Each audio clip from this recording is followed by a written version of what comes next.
a bear in the forest. One day he went about the forest. The bear was hungry and searching for food. He had not eaten enough good meal for many days. He left pig and tried.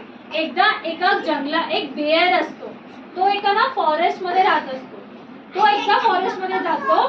The bear was very hungry. त्याला खूप भूक लागलेली असते. And त्याला तो जेवणासाठी शोधत असतो.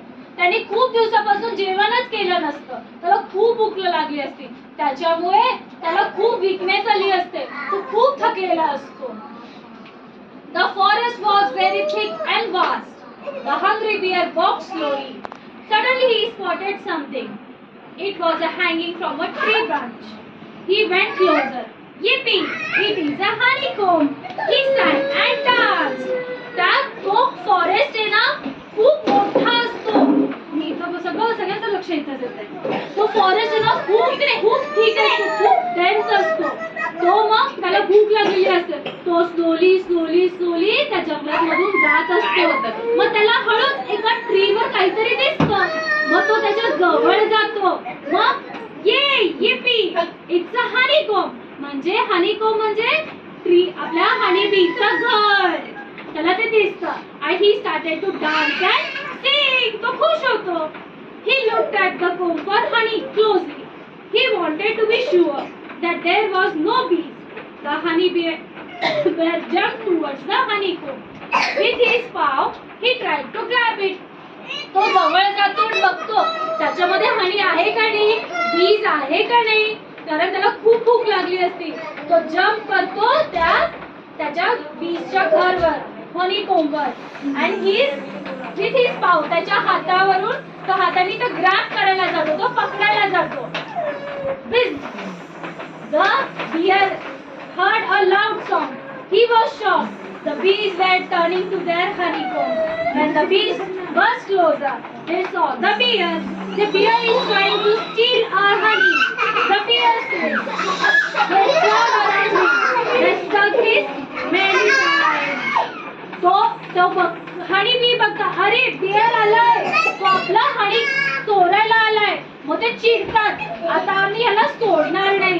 आता ते जातात आणि त्याला ग्रॅब करायचा प्रयत्न करतात. त्याला डंक देतात, त्याला चावतात.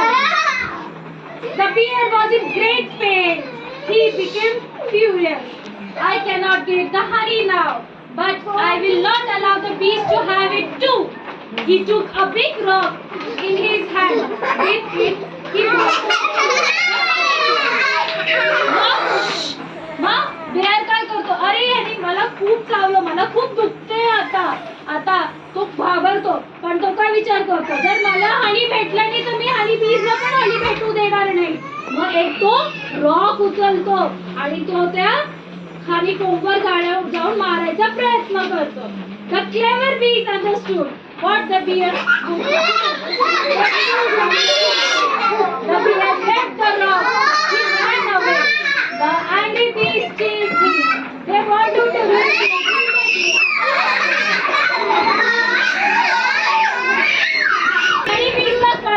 ते क्लेवर असतात. हा आहे ना रॉक घेऊन आमच्या घराला फोडायचा प्रयत्न करतात. मग तो पळून जातो. मग आणि बीज काय करतात, त्याला खूप मारतात आणि तो रॉक सोडून पळून जातो.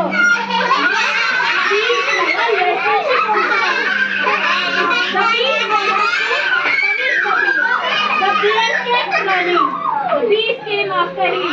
The bear did not know what to do. At last he reached the forest pond. He ran towards it and jumped. मग तो काय करतो, बघतो आता हे बीज माझा पिछा सोडत नाहीये.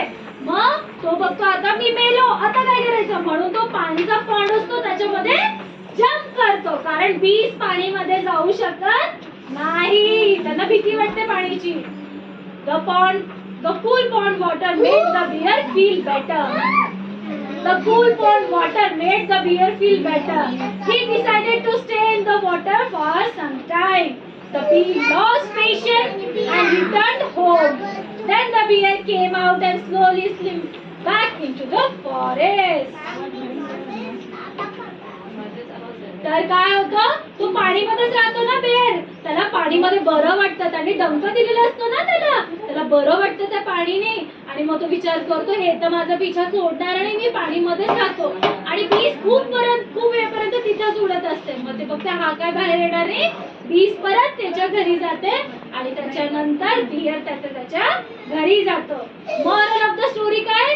Never be greedy for others thing. कुणाच्याही गोष्टींना हात लावायचा नाही. Never be greedy.